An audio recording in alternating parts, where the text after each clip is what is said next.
Good morning and welcome to the STAFFLINE Group plc investor presentation. Throughout this recorded presentation, investors will be in listen-only mode. Questions are encouraged and can be submitted at any time via the Q&A tab situated on the right-hand corner of your screen. Simply type in your questions and press send. The company may not be in a position to answer every question it receives during the meeting itself. However, the company can review all questions submitted today and publish responses where it's appropriate to do so. Before we begin, I'd like to submit the following poll. And I'd now like to hand you over to Albert Ellis, CEO. Good morning, sir. Many thanks and welcome everybody. Thank you for giving up your time this morning to come to the investor results for 2024 for the STAFFLINE Group. You've got myself, Albert Ellis, the Chief Executive Officer, and I'm joined by Daniel Quint, my Chief Financial Officer. So without further ado, let's go straight into the highlights.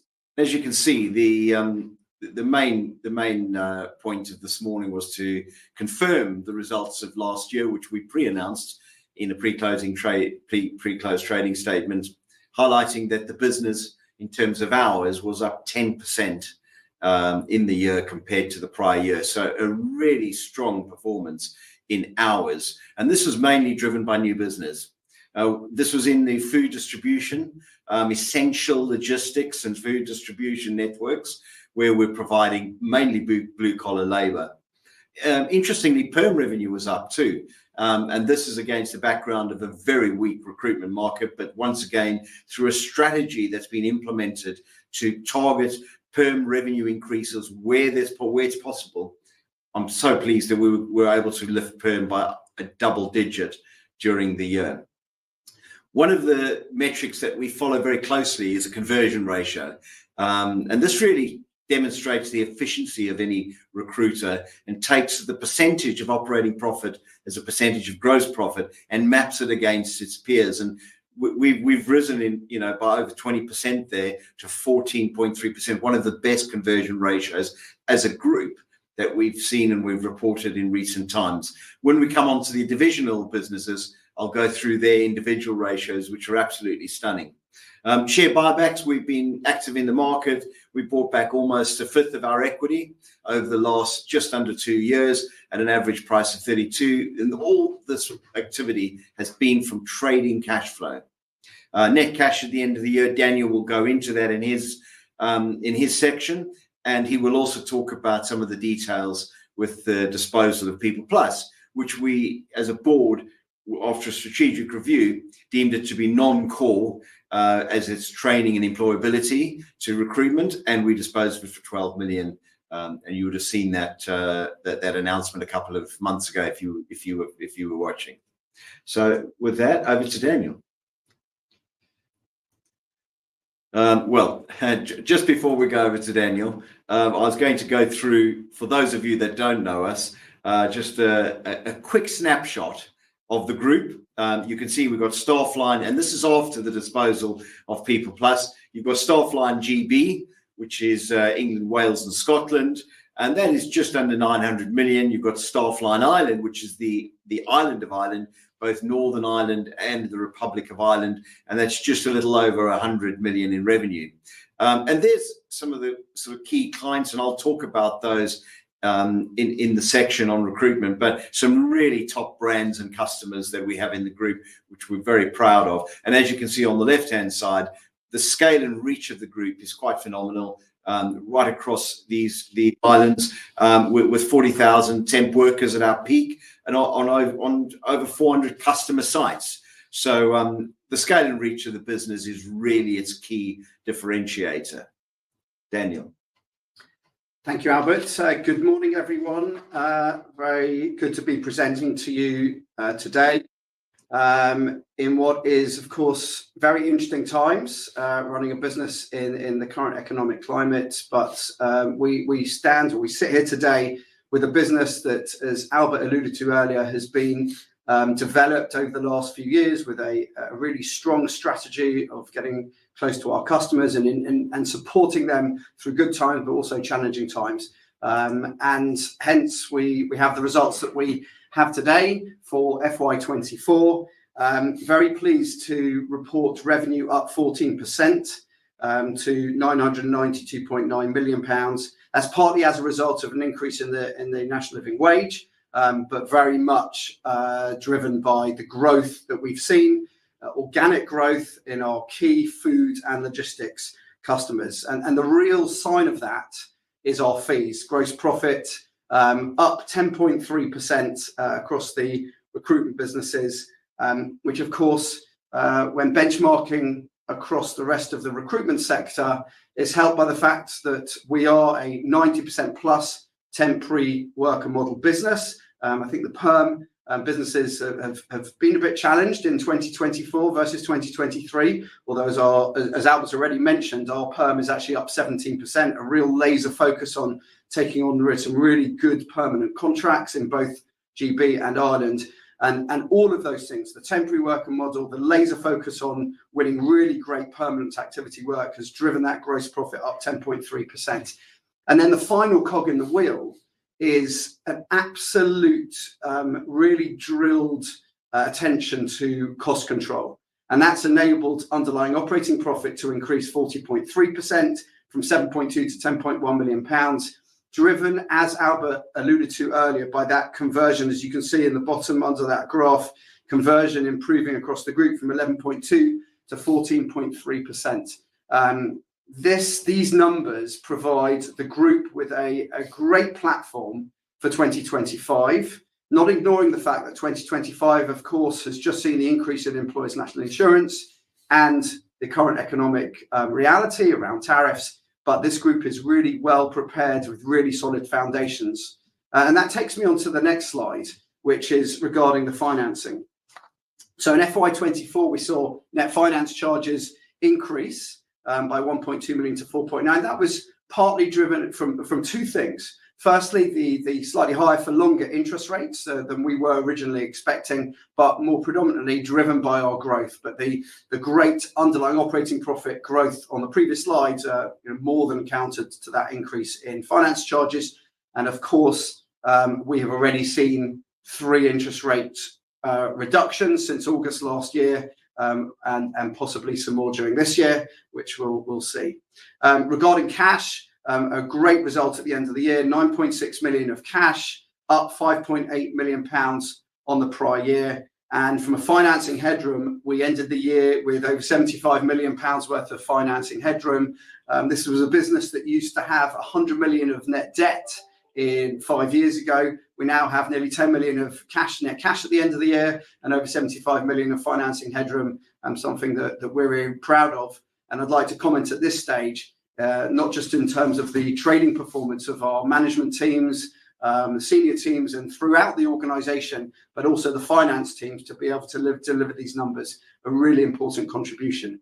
And finally on this slide, the covenant analysis leverage low, I would say, 0.4 times EBITDA and interest rate cover, nearly 88 times. And finally, as Albert mentioned earlier on, just going to take a moment to just present the detail on the disposal for 12 million pounds of People Plus. And before I do that detail, just the summary on this page is that the financing landscape that Staffline has now created for itself does leave us with opportunity for investment in organic growth. Notwithstanding the challenging economic environment, we want to take opportunities where maybe others may not be able to deliver some of the trading contracts. We can do that, and we look for those opportunities from an organic perspective, and this balance sheet and financing landscape will help us do that.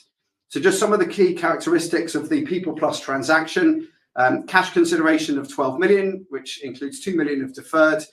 There was an offset for advance payments received in respect of future revenue of 5.1 million pounds, so net consideration of 6.9 million pounds, and that generates for us cash proceeds, which we will use to fund share buybacks, which we already announced on the 25th of February. We announced a 7.5 million share buyback, as well as the direction of travel I've already spoken about, which is working capital for organic growth. And we'll be able to really deliver for customers, both old and new, on helping them to navigate the current environment.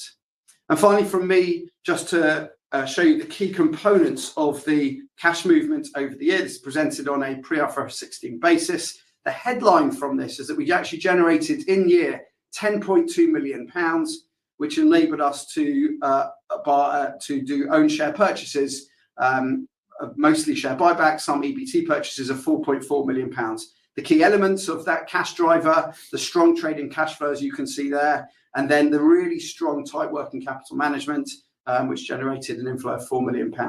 So some tight cost control, some tight balance sheet control, underpinned by really strong performing business in 2024, leaves us with a strong position from which to support our customers in navigating the current environment. And I'll hand back to Albert to take us through the opportunity. Thank you, Daniel. Just before I start on the strategy, which has actually now crystallized into a very simple proposition, and simplicity is actually in markets that we're facing at the moment really important. I just wanted to paint a little bit of a picture of the background under which we're operating. As you all well know, the tax increases in the October 24 budget delivered by the Chancellor last year included increases in national insurance for the employers, both on thresholds and on absolute cost of the payroll. So that is a significant uplift, probably a little bit more than is expected. The business, by and large, has made some representations to government on how damaging this could be for jobs. But what we found is that we're working with our partners and our customers in a strategic relationship to ensure that we can absorb between us some of the costs, but also the pain, and then share some of the gain by through volume increases and by expanding our market share. So we're taking these challenges head on, and we are using our strategy as a market leader to benefit the company and, of course, our customers. There's also been obviously the current market uncertainty that we've seen at the moment, and of course the recruitment market in general has been quite subdued. We believe the answer to this is about market leadership, laser sharp focus, and also making sure that you've got your costs under control. And I'll talk about that a little bit later. But the first point of our strategy is to capitalize and make sure that we continue to march forward as a strong deliverer of blue collar in the GB market and the island market, where we are actually the number one by some margin, and we leverage our scale and reach. That is our single largest competitive advantage. But we've also been broadening the portfolio. We did state 5 years ago when Daniel and I first were at the helm of STAFFLINE that we intended to increase permanent recruitment, being higher margin and cash generative. We were very keen to see the proportion of permanent recruitment improve. And indeed, over the years, the businesses have done fantastically well to focus and change their mix of services towards permanent fees, not abandoning temp, but towards more permanent, and in experiencing the benefits of high margin cash generative. Of course, this is just a cyclical thing, and we'll see permanent recruitment come back quite strongly in the recovery. But for now, we're very pleased with our 17% uplift. Then you've got the Republic of Ireland, which is obviously part of the Eurozone. We feel this is a very important market. The Irish budget, the state budget, is actually in surplus, and we've seen demand there. So, as we've been growing over the years, we'll continue to invest in our fee earning capacity there. We're targeting large contract wins, and the most recent of which was the police force, the police service of the Republic of Ireland, the An Garda, and we're supporting the police force there with support and high quality back office staff. Finally, cash is king, particularly at these times. And we're underpinning all our organic growth with strong trading cash flow. And this is improving our balance sheet, particularly with the disposal of People Plus, and we're increasing our returns to shareholders. So in a nutshell, our vision is to be a world-class focused pure play recruiter with a clear market leader and trusted partner to our customers, always known for our excellent service, and of course, adding the best-in-class governance that we can. So looking more closely now at the recruitment GB results, I mean, these are absolutely stunning results, and credit to the team, Frank Atkinson and his very able team. They've done an absolutely amazing job in a challenging market. I mean, to drive hours up 10%, revenue slightly more than that. There's a little bit of inflation there from the minimum wage uplift for the year, but actually 10% uplift on the previous year is a stunning result. And actually this has been achieved mainly in the food distribution and logistics sectors. And they've had a continued focus on efficiency savings, not letting up the sharp focus on costs across the business.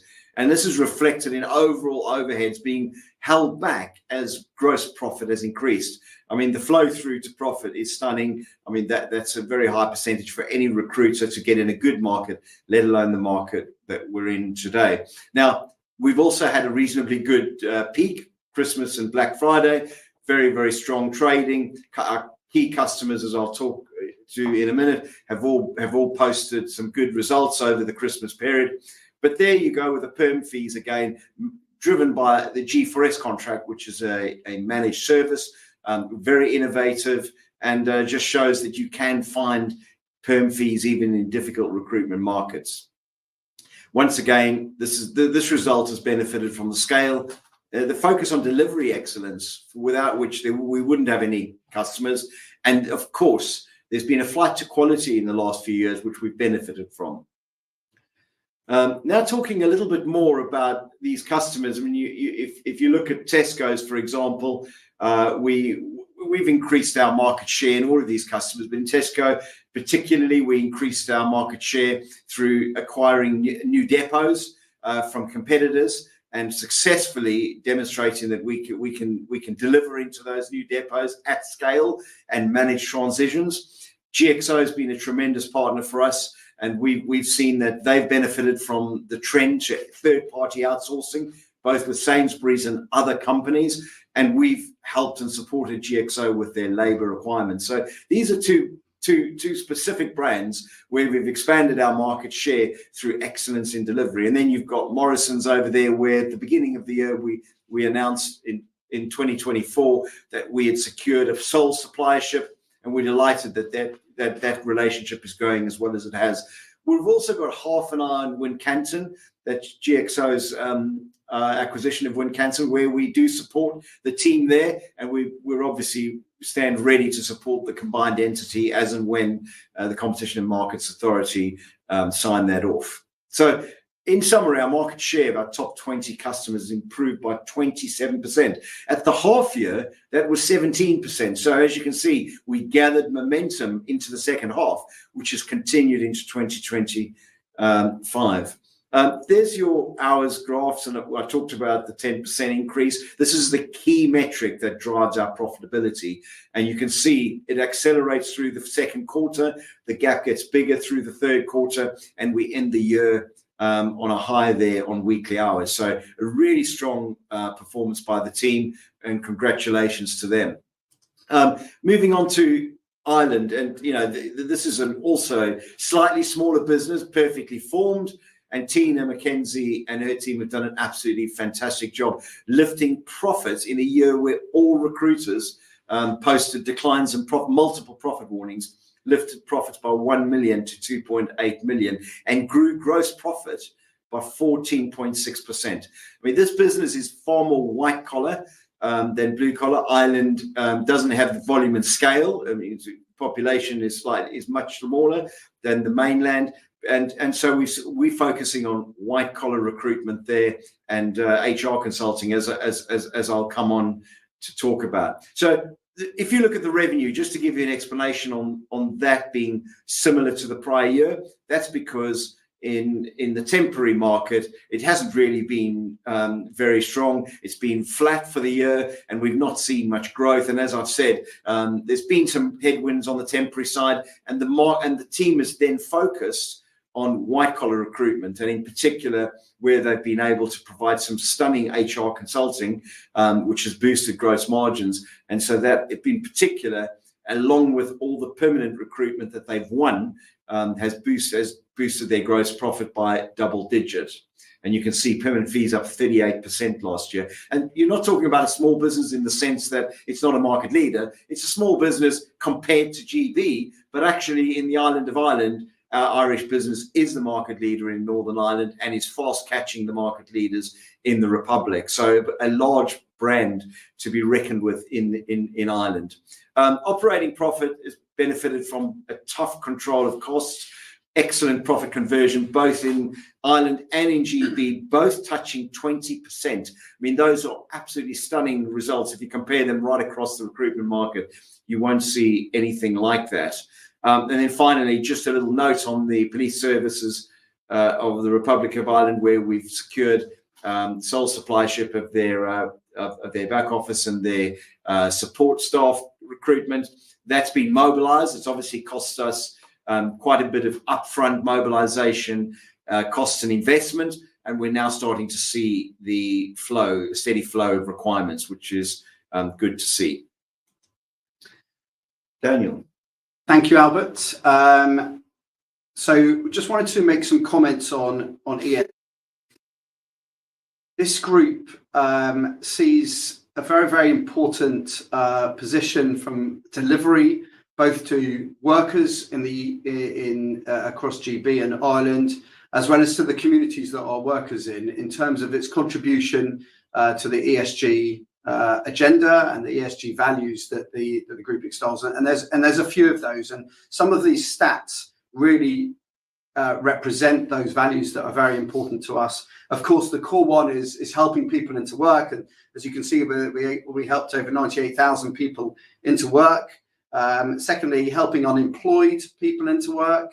Additionally, of course, addressing our carbon emissions. Like any business, we see a very, very important contribution to society in ensuring that we are operating in an environmentally efficient and focused manner, and therefore we saw CO2 emissions decline year over year by over 54%.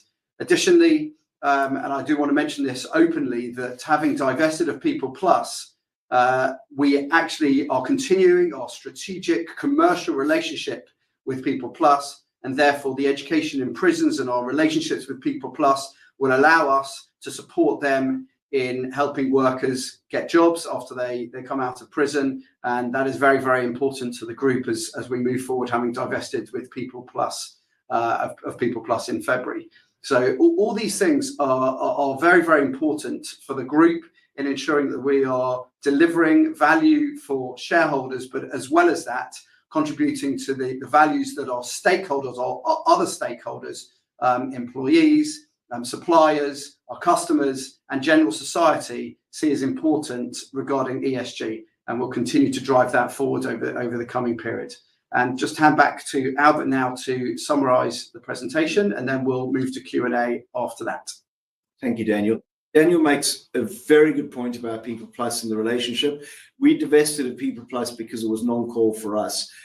We found a very, very good parent, a high-tech company that's got all the sort of positives that STAFFLINE has, but additionally is years ahead in artificial intelligence, a company called Swipe Jobs. And we've got a tremendous relationship both with the owners, the leadership there, and indeed we're continuing with the strategic partnership that gave so much benefits to us and for us to them over the years. So we continue that strategic partnership, as Daniel said, very important to us. We won't be owned by the same investors, but we will continue as fellow travellers in our journey, and we respect and love the people at People Plus, and they will be supporting us too. Onto the current trading and outlook. Look, it's very, very simple. The current market conditions, as I alluded to in the top end of the presentation, are challenging. There's no doubt about it. That's been added to over the months, particularly with tariffs, but also mainly in the UK with the national insurance increases.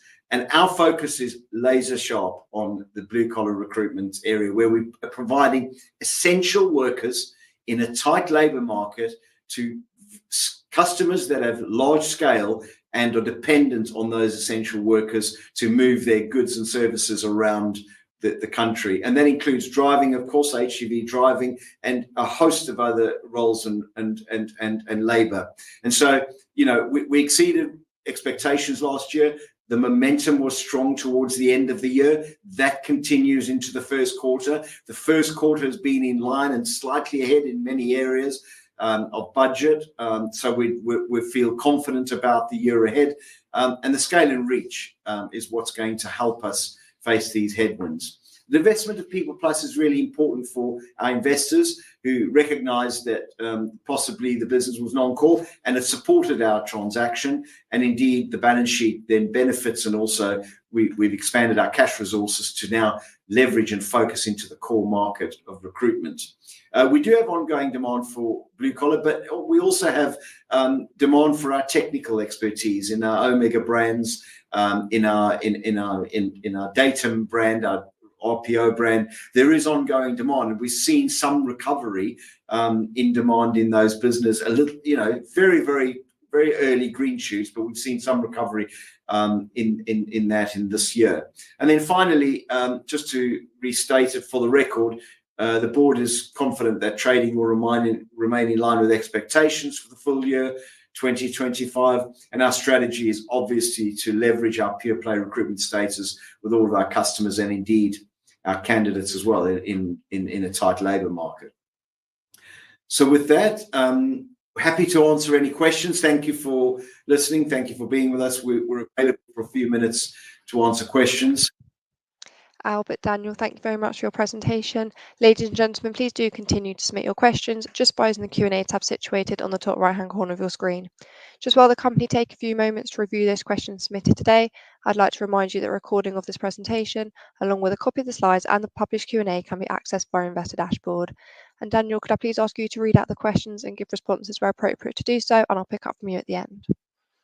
Great, thank you very much. So first question is a question regarding the share price over the last 6 months and what the strategy for the business going forward is in the context of that. Albert? Yeah, thank you, Daniel. First of all, the share price has been obviously extremely strong relative to the sector. So I think in the year to date, this year in 2025, we're well ahead of the sector. For the full year, we're well ahead of the sector on almost any measure. So the share price has been relatively strong. That reflects our focus on growth, and that is our primary focus is growth. Of course, that growth gives us wonderful choices like dividends or share buybacks, what type of returns. The board has consulted widely with all of its shareholders, and we remain persuaded that share buybacks at this stage of the economic cycle is the most valuable way to reward shareholders. I mean, it provides liquidity for those who don't want to hold the shares, and it provides a reducing equity pool for those that do hold the shares, and by definition, their ownership percentages increases. So I'm a big fan of share buybacks. We're buying our EBITDA back at ridiculously low levels at these times in the market. And of course, with interest rates high, that means your dividend percentage payout and return would be competing against a relatively risk-free deposit, fixed deposit, or gilt, which would be challenging. If it is the other way around and market prices were high and valuations elevated and interest rates very low, you might take a different view. But at this stage, we're persuaded that this is the best way to grow the value for shareholders, and we've focused on that. Thank you, Albert. Our next question is regarding the proportionality of our automotive exposure. Do we have any contracts expiring in the next year? How do we see our automotive customers weathering the current headwinds? Before I hand over to Albert to just discuss the automotive sector in general, I would say the proportionality is relatively small. Our majority exposure is to food, logistics, etc. I'm not going to divulge the specific percentage, but relatively small. But Albert, over to you to discuss. Yes, I mean we're also exposed to other sectors. Being the market leader, you'd expect that. Aviation is another one, which has been very strong in the last 12 months, and we've seen not very, very satisfactory growth there. But in automotive, we announced a couple of years ago, that we had secured the BMW contract, which includes Rolls-Royce in Goodwood, and also the Mini in Cowley, Oxford, the Mini production facilities there, and also engines in the West Midlands. So we're also supporting Land Rover and Jaguar, and so we are conscious of the automotive sector and its challenges, and our view is that that sector has been really affected by the transition to electric, and so there's been a bit of a slowdown, and you would have read it in the papers, I'm sure, how that's customers buying and various challenges and headwinds in the slowdown. I mean, the tariffs obviously would cause that sector to have a rethink or to have some consternation, but we haven't at this point received any sort of any news that they would be negative in that sense. I mean, I think these businesses have been around for over 100 years, and they'll be able to work it out. I'm sure. I've got full confidence in them to do that. So, there'll always be headwinds in life now. That's normal, and we've always got to just be positive and work out what the solution is. Thank you, Albert. Next question is, with PeoplePlus now divested, how do you expect the pure play recruitment platform strategy to impact operating margins and capital efficiency going forward?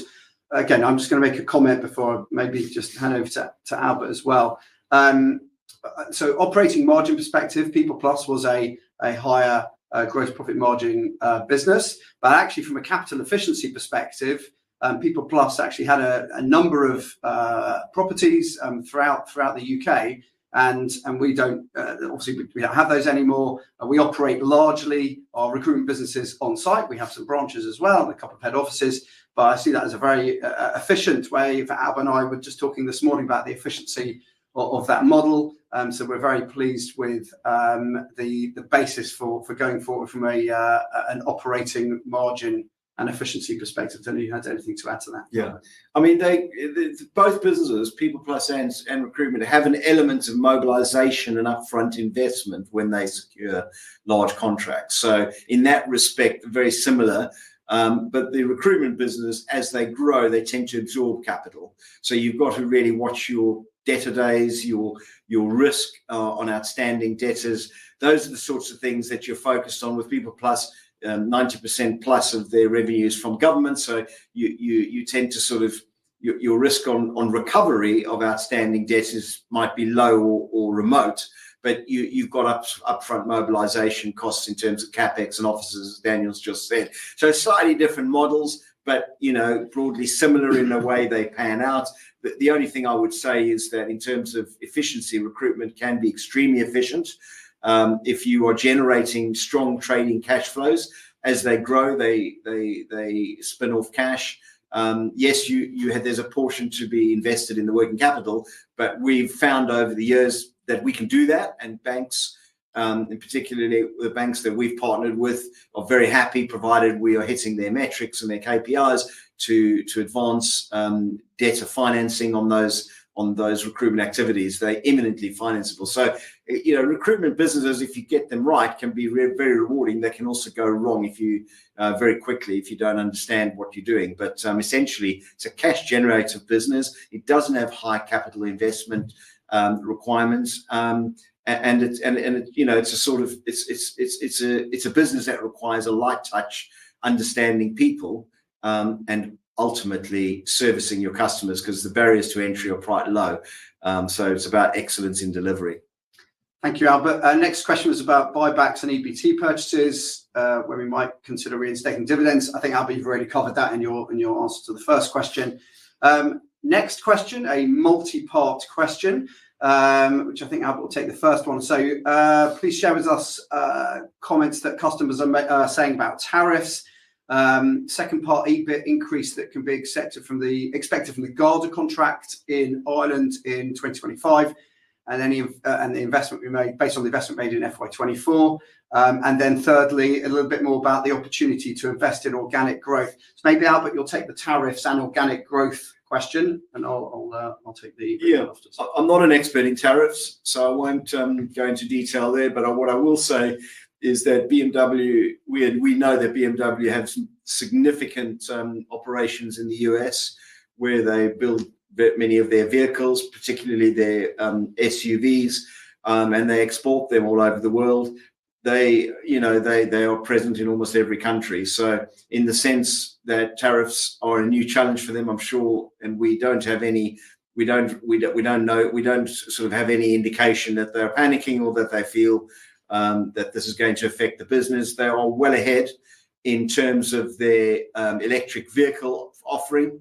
Very, very attractive offering, and so they're weathering that transition, and you've only got to look at the Mini range to see how that is succeeding. So the headlines are the headlines, but in our experience, our customers know how to manage their businesses in headwinds. We are the largest supplier to the Scotch whiskey and drinks industry in Scotland. These sort of niche products, high value products, they tend to be price inelastic, and I will say the same for the high-end automotive sector. For example, BMW own Rolls-Royce, which is pretty price inelastic for the types of consumers and customers that they are serving. Not to say that price is irrelevant, but they are at the very top end of the price and value scale. So price can be quite inelastic in terms of the demand. And so we've got some confidence there. I mean, it's very interesting that in Ireland now, the tariffs exceed for importing into the US those that are in the mainland UK. So there might be sort of nearshoring opportunities and some solutions that both countries, both Ireland and the UK, could exploit in terms of making sure that they are getting the best value in terms of tariffs. So there's lots to think and talk about. But I'm not an expert, but all I can say is that our customers are keeping calm and carrying on. And the main thing is to deliver great products and great services. Thank you, Albert. Just to cover off the question in there around the Garda contract and the investment we put in FY24 and the expected return in FY25. So there's two ways to look at this. From a cash perspective, we did put the investment in FY24. And then we will see, numbers of hundreds of thousands of pounds of benefit of that in FY25. From a P&L perspective, we did capitalise some of that investment on the balance sheet. So that will be coming through in amortisation in FY25, and therefore there won't be as much of that incremental benefit from a P&L perspective as we will see in cash. But there will be an absolutely, numbers of £100,000 of cash delivery from the Garda contract in FY25 based on that investment in FY24. As we've mentioned throughout FY24, that contract was a bit delayed in its mobilisation, and therefore that's why we'll see the real flow through in cash in FY25. Moving on to the next question, do we anticipate any major capex or investment requirements in the coming year? Just to highlight one item, very responsibly, we invested some capex in our payroll and finance systems in 24, which will continue into the first half of 25. Beyond that, we don't see any particular capital investment needed.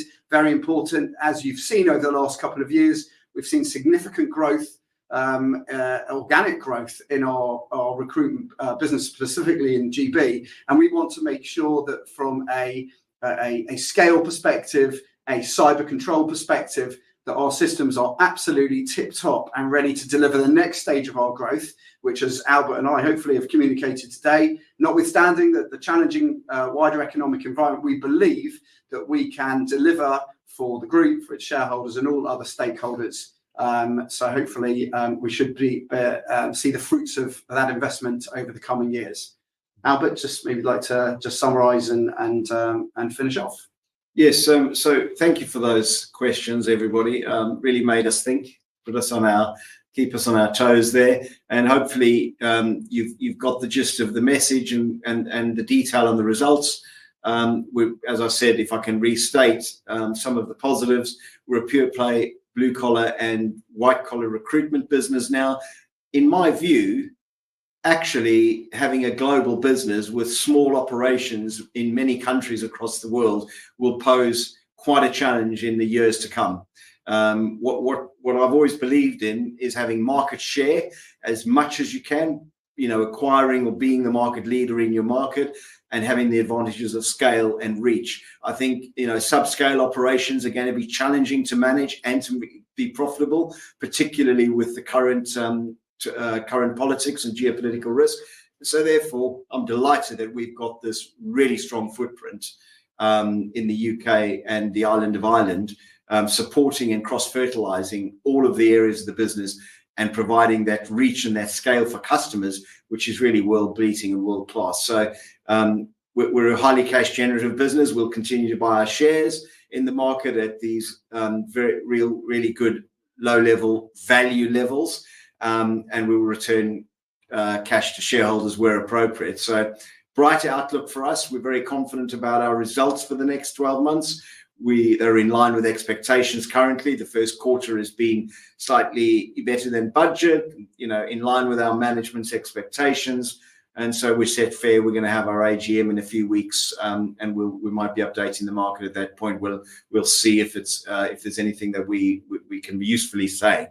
So with that, thank you very much. Thank you very much. Albert, Daniel, thank you for updating investors today. Can I please ask investors not to close this session, as you'll now be automatically redirected to provide your feedback in order that the management team can better understand your views and expectations. This will only take a few moments to complete, and I'm sure will be greatly valued by the company. On behalf of the management team of STAFFLINE Group plc, we'd like to thank you for attending today's presentation, and good morning to you all.